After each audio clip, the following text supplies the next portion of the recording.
Ang nakaraan, nakarating na si Lee Hyun-wook sa lugar na kanyang pinanggalingan, na may layuning lalo pang palakasin ang kanyang mga kakayahan upang paghandaan ang susunod pang gate na lalabas. Subalit bago ang lahat, kailangan niya munang humanap ng mapagkakaperahan. Kasalukuyan, habang naglalakad sa labas ng istasyon ay napansin niya ang isang advertising banner ng Blue Tree. Sa pagkakita sa banner na ito ay nasabi naman ng ating bida na, ang may-ari ng Blue Tree ay isa ng ganap na multi-trillionaire sa ngayon. At bigla na lang siyang napasimangot dahil sa kanyang naaalala. Si Gordon Tracy, gamit ang kanyang black money, siya ay bumibili ng mga may mga matataas na ranggo, at malalakas na manlalaro, at ang mga manlalaro ay nakakakuha ng mga kagamitan, at unti-unti ngunit perpektong kinukuha ang kontrol sa lahat. Natalo sila sa mga traidor sa maraming dahilan, ngunit ang pera ang siyang pinakaugat sa lahat.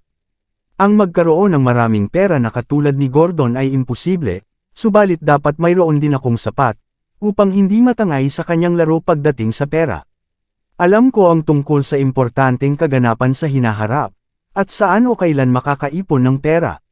Sa madaling salita, kung ako ay mag-invest bago pa man ang iba, kahit ang mga Trump ay maaring maging snowball. Sabay pasok sa isang gusali, na pagmamay-ari ng Hope Guild. Dagdag pa niya, para sa mga ganyang usapin, ay kailangan ko ng isang individual na hindi ako tatradorin sa panahon ng investments kahit anuman ang mangyari. Sa kanyang pag-akyat ay may narinig naman siyang nag-iingay mula sa taas, kaya siya ay nagulat. Sa taas makikita natin ang isang ipis na nagagalit sa kanyang kausap dahil hindi nito matanggap ang ipinapagawang trabaho, habang hinahawakan at inaangat ang damit nito. Kanya pa itong ininsulto na ang master ng pushover ay tumatanggap ng leftover mula sa iba. Sumagot naman ang kanyang hinahawakan na ginagawa naman niya ang lahat, subalit wala pa rin ni isang tumatanggap, kung saan lalo pa itong nagalit, at para sa kanya ang pagiging guard sa isang walang kwentang event ay isang nakakahiyang trabaho, at kitang-kita naman ito ni Lee Hyun-wook. Sa pagpasok ng ating bida, ay kaagad naman silang nabigla, dahil hindi naman nila ito inaasahan. Matapos ang ilang sandali ng pagkagulat, ay binitawan na ng ipis ang kanyang hawak-hawak, at kanyang hinarap ang ating bida na may mukhang nagagalak, at binati dahil matagal na rin daw silang hindi nagkikita. Pagkakita naman ni Lee Hyun-wook sa kanya, ay kanyang naalala kung paano sila nagkakilala, kung saan binati siya nito sa pagbukas ng kanyang talento, sabay na nakangiting inabot ang kamay nito sa kanya at nagpakilala, "Ako si Lee Won-chul. Ikinagagalak kung makilala ka buddy, maging siya rin daw ay isa ring awaken." At masaya naman niya itong pina-unlockan at gumanti rin ng pagbati. Subalit ang ginawang masayang pagsalubong ng ipis ay sinagot lang ni Lee Hyun-wook na, "Hindi ko lubos maisip na tayo ay nasa isang magandang sitwasyon, upang isipin ko na maayos ang ating muling pagkikita." Pagkatapos ay kanya na itong nilampasan at lumapit sa kasama niyang nasa likuran, "Long time no see." Wika ng ating bida, kung saan tinugunan niya rin ito kahit nagtataka. Sa paglapit ni Lee Hyun-wook sa kanya, ay kaagad naman niyang tinanong na kung bakit naririto raw ang ating bida. Labis naman ang pagkainis ng ipis sa ginawa sa kanya, at kanyang nilingon si Hyun-wook at tinanong na kung kinain na ba nito ang kanyang utak para sa tanghalian. Sa kanyang itinura nilingon naman siya at sinagot ng ating bida na, dahil lang sa binati kita ng maganda, ay nakalimutan mo na ang ating dating alaala. Kaya ayun, hindi na nakatiis at ang ipis ay labis ng nenas, at kanyang sinabi na, "Gusto mo bang ibalik ko ulit sa iyong memorya, ang isang totoong pakikitungo?" Ito ang dating nangyari, pagkatapos nilang masaya na nakilala ang isa't isa, sa panahon na sila ay nag-aaral pa. Ipinakita ng ating bida sa iba ang kanyang nagising na talento, kung saan nagagawa nitong palutangin ang mga bagay sa hangin, at sinasabihan naman siya na, "Anong kalukuhan iyan? Tigilan mo na ang iyong pagpapatawa sa amin kung iyan lang ang iyong makakayang ipakita. Kung ganyan man lang kadali, sa palagay ko, magigising ko rin ang aking talento," habang pinagtatawanan ng karamihan ang kanyang ginagawa. Labis naman ang kanyang galit nang nakita niya si Hyun-wook na nagpapakita ng talento nito sa iba, kaya lahat ng klaseng mura ay nasabi niya. At nang walang kaano-ano ay nahulog na sa lupa ang mga pinapalutang ng ating bida, kasabay nito ang sariwang pasa sa kanyang baba, at dahil sa sakit ito ay hinawakan niya.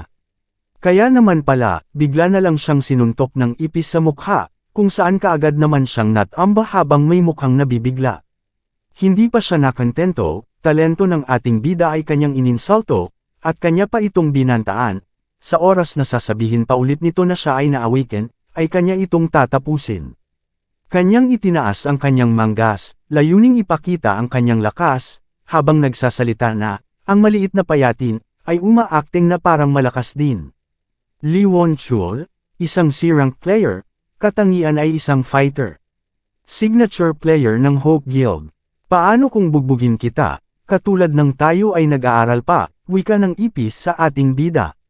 Gagawin ko iyon hanggang magmakaawa ka sa akin, katulad ng iyong ginawa dati, dagdag pa niya, habang inaawat siya ng kanyang kasama. Dahil ayaw niyang papigil at naiirita na siya sa ginagawa na pagharang sa kanya, ay kanya nang pinalabas ang kanyang kasama, at pinagsabihan na kung gusto rin ba nitong mamatay kasama ng bastardong nasa harapan nila. Pareho naman silang dalawa na natulala sa itinura ng ating bida. Ang sabi ko, subukan mo akong tapusin kung kaya mo, wika ni Hyunwook sa kanya, habang nagbabaga na asol ang kanyang mata. Ayun, matapos matulala ay kumanta na lang bigla, at ang kanyang kilay ay nagkasalubong sa gitna habang minumura ang ating bida. Hindi na talaga kayang pigilan ang init na nararamdaman, kaya ito ay kanya ng sinunggaban, layuning pagbabayaran ang ginawang kalapastanganan ng nilalang sa kanyang harapan. Subalit nang malapit na niya matamaan, ang mukha ng kalaban, ay bigla na lang siyang natigilan.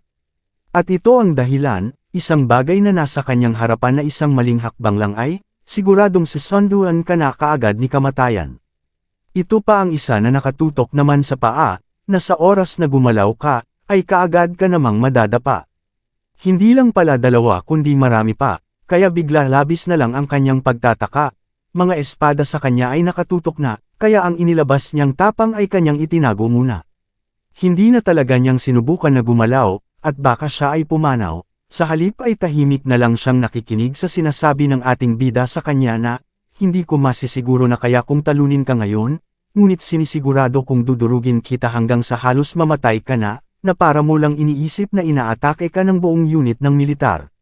Sa madaling salita, tatapusin kita bilang isang manlalaro na nakikipaglaban sa isang di kita na labanan. Sabay diin ng kaunti ang nakatutok na ballpen sa kanyang mata, kaya sa labis na takot hindi na siya nakapagsalita. Buti na lang may dumating, at tinatawag na si Won-chul na sila ay aalis na, kaya ang mga nakatutok na bagay ay nawala, at nahulog na lang bigla. Kaya siya ay nagtataka kung ano na ang nangyayari sa kanila. Bumalik na naman pala sa pagkaartista ng ating bida at si Tanggol ay ginaya, kung saan siya ay nanghihingi ng paumanhin kay Won-chul at mag-iingat na. Daw siya sa susunod, parang nagmukha na siya ang biktima. Pagkatapos bigla niya naman itong hinagkan na para bang desperadong humihingi ng kapatawaran, kaya si Won-chul ay napatanong na lang na kung ano ang kanyang ginagawa. Hindi pala paghingi ng kapatawaran ang dahilan kaya niya ito hinagkan, sa halip kanya itong sarkastikong binulungan na, narinig ko natanggal ka raw sa White Tiger Guild, sa pag-ihi mo sa iyong pantalon, at tumakbo palayo sa iyong unang raid. Laban sa isang minutor, ay biglang nabahag ang buntot ni Won-chul, kaya ito napatakbo na para bang hinahabol. Dahil sa napakinggan ay galit naman siyang napatanong kung paano ito nalaman. Dagdag pa ni Hyunwook, tandaan mo, malaki bunganga ko, at isa pa ikaw ay magiging kaawa-awang lalaban sa isang F-rank sa harap ng lahat, alam mo na. Itatago ko ang iyong sekreto na labis mong pinapahalagahan, kaya habang naririto ako, ay mabuti pang manahimik ka na lang, wika ni Hyunwook habang matalim na nakatitig sa kanya. Matapos ang bangayan, ay muling nanambalik ang katahimikan ng lugar, kasabay nito ang pag-alis ni Won-chul at ng iba pa niyang kasamahan. At ating makikita ang mga business cards, na natanggap ng ating bida mula sa mga kilala at makapangyarihang pangkat sa kanyang pamamalagi sa militar. Dahil sa mga ipinakita ni Hyunwook, ay napatanong na lang ang kanyang kausap na kung totoo ba ang kanyang sinasabi. Talaga bang tataas ang mga stocks na ito, at sa dami nito? Kung saan tahimik lang na tinitigan ni Hyunwook ang mga cards sa mesa. Kung ang lahat ng ito ay totoo. Sa malakas na boses na may halong labis na kagalakan niyang nasabi na, magdudulot ito ng malaking pagbabago sa buhay. Putulin muna natin ang kanilang pag-uusap, at dalawin muna natin ang isang malaking gusali na ito, na mahigpit na binabantayan ng mga miyembro ng Hope Guild. Dahil sa kabagutan, ay nagtanong na ang isa kung hanggang kailan pa ba silang mananatili bilang isang gwardya. At kung hindi ba nila susubukan ang mag-raid ng gate kahit isang beses man lang. Ngunit sa kanyang mga sinabi, ay wala man lang siyang narinig na tugon mula sa kasama. Sa halip napansin niya ang kanyang katabi na nanggagalaiti sa galit, kaya tinanong niya ito kung ano ba ang nangyayari sa kanya simula pa kanina. Napansin naman ng isang ito ang kanilang ginagawa, kaya kanyang minura ang mga nagbabantay at nagtanong kung bakit ba sila nag-iingay sa nakareserbang lugar. Hindi pa talaga siya mapakali, at nilapitan si Wonchul upang komprontahin kung siya ba ang leader dito. Kanya pa itong tinanong na kung hindi ba raw sila marunong umintindi, at ininsulto na kung hindi raw sila marunong magbasa, pero kahit man lang ang pakikinig ay alam din nilang gawin. At dahil kanina pa siya nag-iinit, sinabayan pa ng pang-iinsulto, ay tuluyan na talagang sumabog sa galit si Wonchul, at kaagad na niya inatake ang malaking lalaki sa harapan niya. Sa lakas ng pagkakatama, ay bahagya itong umangat at tumilapon sa ere. Kaya ang kanyang kasama ay labis ang pagkabigla, at nagtataka niyang tinitigan ang galit niyang kasama. Pagkatapos bumulagta ay kaagad niya naman itong sinundan ng isa pang suntok sa mukha, kung saan dugo ay bumulwak, at lalo pa itong bumaon ng husto hanggang lupa ay nawasak, hindi pa siya nakontento, at itinudaw pa ng husto na hindi alintana ang dugong nakikita, kaya ang kanyang mga kasamahan ay labis na nagulantang, ang kanilang gagawin ay hindi na malaman. At tuluyan na nga itong nakatulog ng mahimbing. Sa kanyang pagtayo ay inutusan niya ang isa niyang kasama na hanapin ang isang nilalang. At galit niyang minura sa isipan si Hyunwook at pinagbantaan na wawakasan na niya ang buhay ng ating bida, sa susunod nilang pagkikita, nang may nanlilisik na mata, dulot ng matinding galit at madilim na ekspresyon. Kahit labis ang kagalakan dahil sa nabalitaan, ay hindi pa rin maiwasan na ito ay pagdudahan. Park Cholso, Hope Guild Leader, isang analyst class. Ito ang manlalaro na nangunguna sa Rediscovery of Rank F, at ang benefactor ni Hyunwook, na nakahanap ng paraan upang palakasin ang kanyang mga kasanayan. Ipagpaumanhin mo na Hyunwook, ngunit hindi ito madaling paniwalaan, wika niya.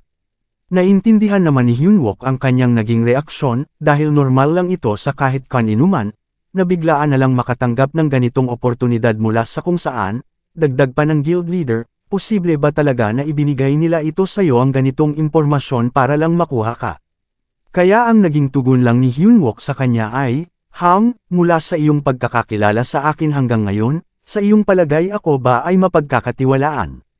Kung saan ay kanya naman itong pinaunlakan ng may pagsang-ayon kahit na siya ay nagulat sa narinig na katanungan. Napangiti naman ng bahagya ang ating bida sa sagot ng kanyang kausap at kanyang kinumpirma na ito ang lahat ng katotohanan, habang sinasabi sa sarili na, maliban sa mga impormasyon mula sa kanyang nakaraan, ito ang katotohanan na dapat paniwalaan ng kanyang pinagkakatiwalaan. Upang mapatunayan ang kanyang sinasabi, ay kanyang ipinakita ang telepono na may laman ng kanilang usapan ni Battalion Commander, na nagsusumikap upang maging ganap na commission officer ang isang F-rank. At desisyon na lamang ni Hyunwook ang siyang kailangan. Sa kanyang nasaksihan ay labis siyang nagulantang na ang lahat ng kanyang nalaman ay purong katotohanan. Nang walang pag-aalin lang ang inabot sa kanya ni Hyunwook ang bankbook nitong may laman na 20 milyong won, hindi man ito kalakihan, subalit ito na lang ang iniwan sa kanya ng kanyang mga magulang. Nagpasalamat naman siya sa labis na pagtitiwalang ibinigay sa kanya ng ating bida, at kanya nang tinanggap ang pera. Kaya labis na lang ang pagpapahalaga at pagtitiwala ni Hyunwook sa kanya, dahil sa kanyang nakaraang buhay, sa panahon na nalulugmok na siya at nawawalan na ng pag-asa. Si Mihang lang ang tanging naging karamay niya, ang nagsabi sa kanya na walang nilalang dito sa mundo ang walang talento. Ito rin ang nagbigay sa kanya ng pag-asa na hindi niya kailangan saktan ang kanyang sarili, dahil balang araw ang iyong talento ay kilalanin din bilang isang superpowers. Kaya masaya niyang tinitigan si Mihang, dahil ang investments na ito ay ang paraan niya, upang suklian ang kabutihan na ibinigay ng kanyang kapatid, noong panahon na walang-wala na siya, sa kanyang nakaraang buhay. Dahil natapos na ang usapin sa pera, ibahin na naman natin ang eksena, kung saan mayroong isang barkong lumilipad ang lumitaw mula sa kawalan. Sa hinaharap, ang sangkatauhan ay makakatagpo ng mga nilalang na mula sa ibang mundo, na kayang makipag-usap. Ang teknolohiyang makukuha mula sa kanilang pakikipag-ugnayan ay ang magiging takbuhan para sa Gate War. Kaya ang kanilang mga kasanayan ay magiging mahalaga sa pagpigil sa mga gate at mga alon pang darating. Para doon, ay kailangan ni Hyunwook ng isang eksperto na kayang makipag-usap sa kanila, at para mapasa sa kanya ang kanilang teknolohiya. Bago natin problemahin ang bagay na iyon, mamasyal muna tayo kahit saglit lang dito sa Yongdaengpo, Blacksmith Alley, upang maghanap ng Mana Stone. Pagpapalakas naman ang ating pagtuunan ng pansin, ang pangalawang priority ng paghahanda para sa hinaharap. Nakagawa ako ng aking kauna-unahang master grade item, kasama ng 7 duwending atisan, ang mga abalang panday na ang katayuan ay lumampas na sa artisan at patungo na sa pagiging master, bago pa man ito mapagtanto ng mga traidor. Habang naglilibot si Hyunwook, ay wala naman siyang kamalay-malay na meron sa kanyang isang anay na nakasubaybay. Maya-maya ay pumasok na siya sa isang tindahan at binati ang matandang panday, naabala sa isang bagay, at kaagad naman itong napalingon. Subalit sa halip na asikasuhin ang panauhin ay kanya itong pinagsabihan na, ibinibenta ko lang ang mga nasa istanti, kaya huwag ka nang maghanap ng iba at iyon na lang ang iyong tignan, suplado naman ni Tatang, at kaagad na tumalikod, at ipinagpatuloy ang kanyang ginagawa. Hindi naman ito inaasahan ni Hyunwook na ganito siya tretuhin ng matanda kaya pilit na lang siyang napasang ayon at hilaw na tumawa. Artisan Kang Jongdo, tinanggal siya mula sa Blacksmith Guild dahil sa kanyang pagka-original, at hindi nakapagtataka na, ang sibat na gawa sa Orihalkan, mukhang hindi ito kaaya-ayang tignan, ngunit ito ang Dragon Slayer Spear, na kalaunan ay itinarak sa puso ng isang Dragon Terex. Kaya nakikita na ni Hyunwook kung bakit sa Ramshackle Workshop na ito, inilatag ang kauna-unahang master grade item. Habang nagmumuni-muni at nagmamasid sa paligid si Hyunwook, ay may pumasok naman na isang babae at tinawag siyang magaspang, kaya sinaway naman siya ng matanda kung bakit niya tinatawag ang kanilang customer na isang magaspang. Kaya sinagot naman niya ito na, ganun din naman ang tawag mo sa kanila, kaya bakit kailangan ko pang, hindi na niya natuloy ang nais niyang sabihin dahil nagulat siya sa tinginan ng ating bida sa kanya. Maya-maya ay napangiti na rin si Hyunwook dahil napagtanto na niya kung sino ang nasa harap niya, ang kanyang naging matagal na comrade in arms. Master Blacksmith Kang Baekseal, 4 na taon makalipas ang pagkamatay ni Artisan Kang Jeongdo, kanyang minana lahat ng kasanayan nito, at naging Master Smith na nilampasan kahit ang kanyang master.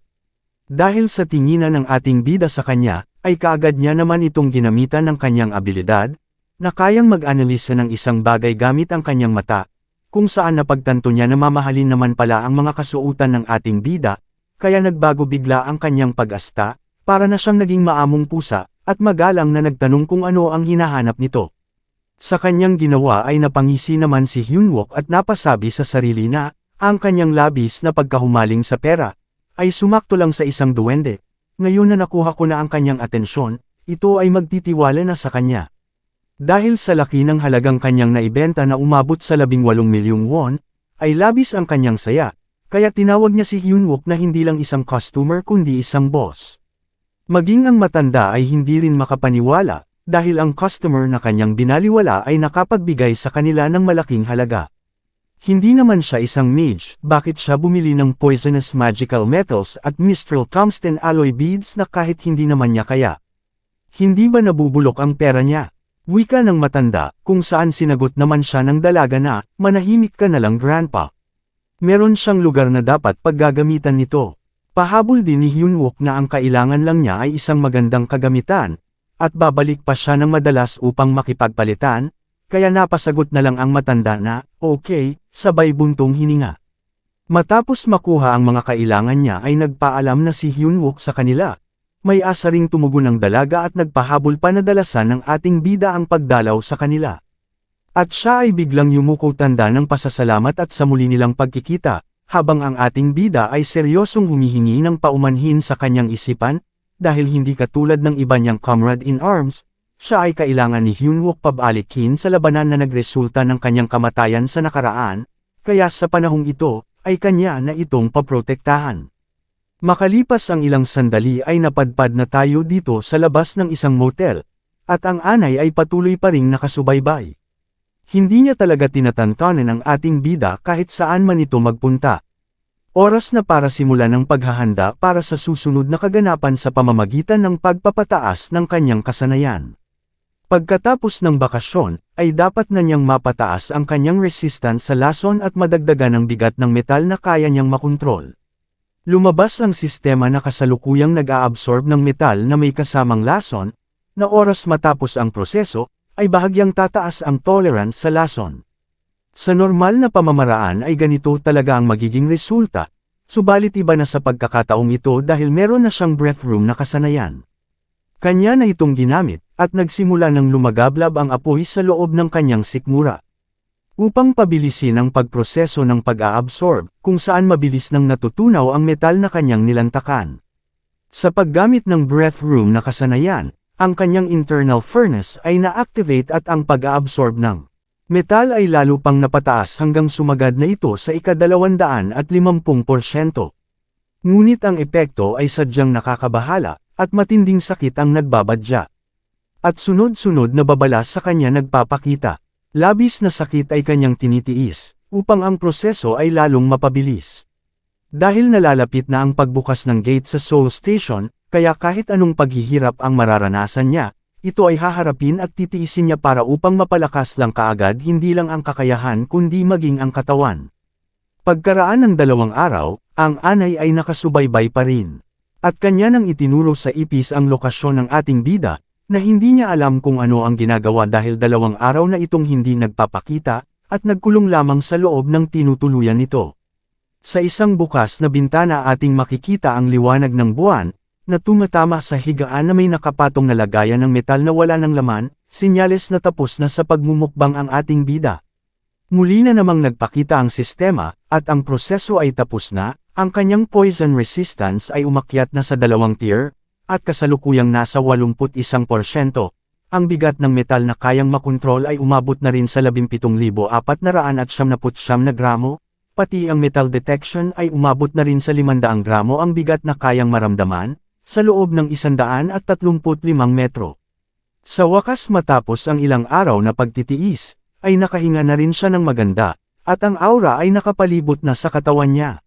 Subalit sa kabila ng lahat ng kanyang paghihirap, ay hindi naman siya natuwa dahil ang kanyang poison resistance ay mababa pa rin kaysa sa kanyang inaasahang resulta, samantala ang bigat na kaya niyang makontrol ay sapat na para sa kanya. Kahit nadidismaya sa naging resulta ng poison resistance niyang kasanayan, ay hindi naman ito nasayang, dahil bagong kakayahan ay kanyang ring nabuksan.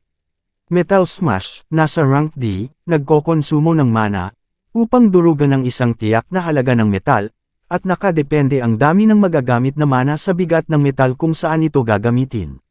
Sa bagong natuklasan, si Hyunwook ay nasiyahan, sa ganitong kasanayan ay kaya na niyang madisarmahan, ang halos lahat ng kagamitan ng kalaban sa isang was-iwas lang, at ito ay sapat na sa kanyang kasalukuyang kalagayan. Nang siya ay may naramdaman, kaagad niyang ginamit ang metal detection upang pakiramdaman ang kanyang kapaligiran. Kung saan bigla siyang napatingin ng seryoso sa lokasyon ng kanyang pintuan. Malakas na aura ang bumungad sa kanya, at ang pintuan ay sira na, habang may isang nilalang siyang nakikita. Ang ipis pala ang sumira ng pintuan sa tinutuluyan ni Hyunwook, ngunit sa kanyang ginawa siya pa ang nabigla, dahil ang ating bida ay hindi man lang nagulat sa kanya. Dito ka pala nagtatago, tanong niya kay Hyunwook. Kalmado naman siyang sinagot ng ating bida na, alam mong isa akong sundalo, kaya hindi mabilang na restriction ang namamahala sa aking mga kilos. Maari bang umalis ka na? Kanya lang tinuwanan ang tugon ng ating bida at ito ay minura. Nang walang pasabi ay bigla na itong lumundag sa ere upang ito ay umatake.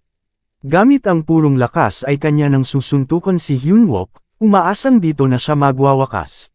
Subalit kalmado lang na inangat ng ating bida ang kamay niya, gustong harangin ang atakeng papalapit sa kanya. Labis naman siyang nagtataka sa kanyang nakita, hindi man lang gumalaw at umiwas ang kalaban niya. Ayun, gamit ang pinatigas na kamay, ay walang kahirap-hirap na pinawalang bisa ni Hyunwook ang binitawan niyang suntok. Sa labas na natin ito ipagpapatuloy, sa ganitong sitwasyon, pati ang mga civilian ay madadamay din dito, wika ng ating bida. Kaya ang mga civilian sa lugar ay nagsilabasan, nag-aakal ang may gate na naman. Subalit wala siyang pake, at muli na namang aatake, wala siyang pakialam sa kahihinatnan basta't kanya lang mapaslang ang labis niyang kinamumuhian. Gamit ng kanya namang paa ay sisipain niya ang ating bida, habang nagsasabi na, ang lakas ng loob mong takutin ako hanggang sa huli. Matagumpay naman itong naiwasan ni Hyunwook sa pamamagitan ng mabilis na pagyuko, at kanya ring sinabi na, sa nakaraang 2 araw ay maaring pananakot lang. Subalit ngayon ay hindi na, sabay handa ng kanyang counter-attack ng may nangangalit na mukha. Salong-salo ng kanyang katawan, ang pinatigas na kamay ng ating bida kaya ang dating masigasig na mukha, ay naging kaawa-awa. Kaya napanganga na lang siya sa sarap ng pagkakatama, habang tumitirik ang kanyang mata. Matapos niyang may paranas ang hagupit ng kanyang lakas, ay kanya itong tinanong na, Wonchul, ito ay hindi may kukumpara sa iyong mga ginawa, kaya bakit kailangan mo pang paabutin sa ganito?